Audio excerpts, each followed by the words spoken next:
السلام علیکم viewers, welcome to my YouTube channel scientific facts of Islam.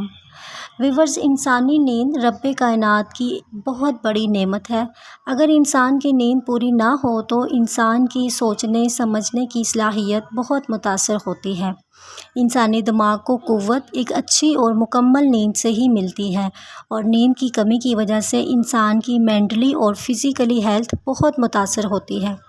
Viewers, آج کی اس ویڈیو میں ہم آپ کو سائنس کی کانسیپٹ اور اسلام کی روشنی میں نیند کی اہمیت اور اس کے زندگی میں اثرات کا عمل ہماری شخصیت میں کس طرح نکھار لاتا ہے بیان کریں گے۔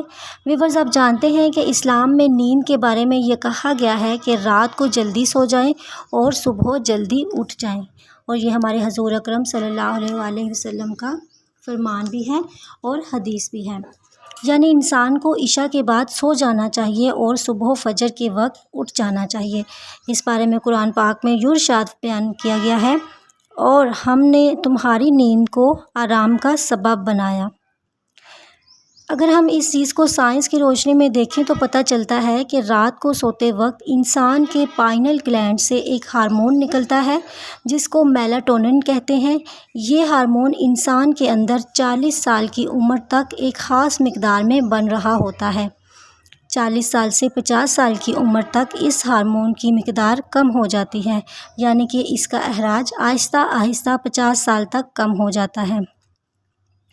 50 سال کے بعد اس کی پروڈکشن مکمل طور پر بند ہو جاتی ہے، یعنی اس سلسلے کو جاری رکھنے کے لیے ہمارے جسم میں پہلے سے موجود میلاٹونن کے ہارمون سے کام چلتا رہتا ہے۔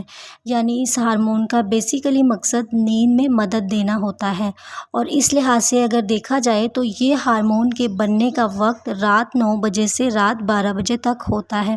اگر انسان رات کو 12 بجے کے بعد سوئے گا تو اس وقت تو یہ ہارمون بننا بند ہو جاتے ہیں، لیکن انسان نیند سے محروم ہو جاتا ہے۔ انسان کی باڈی میں یہ ہارمون کی پروڈکشن 2 طریقوں سے ڈسٹرب ہوتی ہے، ایک تو رات کو دیر سے سونا اور دوسرا الکحل کا استعمال۔ ویورز، سائنس کا نظریہ یہاں ختم نہیں ہو جاتا، بلکہ اس کا ایک اور انکشاف یہ بھی ہے کہ رات 2 بجے سے 5 بجے کے بعد انرجی پھیپھڑوں میں سرکولیٹ کر رہی ہوتی ہے۔ جب انرجی پھیپھڑوں میں سرکولیٹ کر رہی ہوتی ہے تو اس وقت آکسیجن لیول باڈی میں بہت زیادہ ہو جاتا ہے، جس سے ہارٹ اٹیک کم اور دماغ کی توانائی بڑھ جاتی ہے۔ تو ویورز، اگر اسلام میں اس وقت کا تعین کریں تو یہ پتہ چلتا ہے کہ یہ وقت تہجد کا ہوتا ہے، اور اگر کوئی شخص اس وقت سوتا ہے تو اس کے 3 نقصان ہوتے ہیں، یعنی طبعی لحاظ سے، معاشی لحاظ سے اور روحانی لحاظ سے۔ جو شخص فجر کے وقت سوتا ہے تو ایک تو اس کے رزق میں برکت ختم ہو جاتی ہے، دوسرا اس چیز کے روحانی نقصان یہ ہے کہ اس شخص کی فجر کی نماز قضا ہو جاتی ہے، سارا دن نحوست میں گزرتا ہے، اور تیسرا نقصان جسمانی یہ ہے کہ اس شخص کی یادداشت کم ہو جاتی ہے۔ تو ویورز، ہمیں بھی اسلام کے تمام اصولوں پر عمل پیرا ہو کر اپنی زندگی کو احسن طریقے سے گزارنا چاہیے، تاکہ معاشرے میں ایک اچھا فرد بن سکیں اور ساتھ ساتھ آخرت کو بھی سنوار سکیں۔ اللہ پاک ہم سب کو نیک عمل کرنے کی توفیق عطا فرمائے۔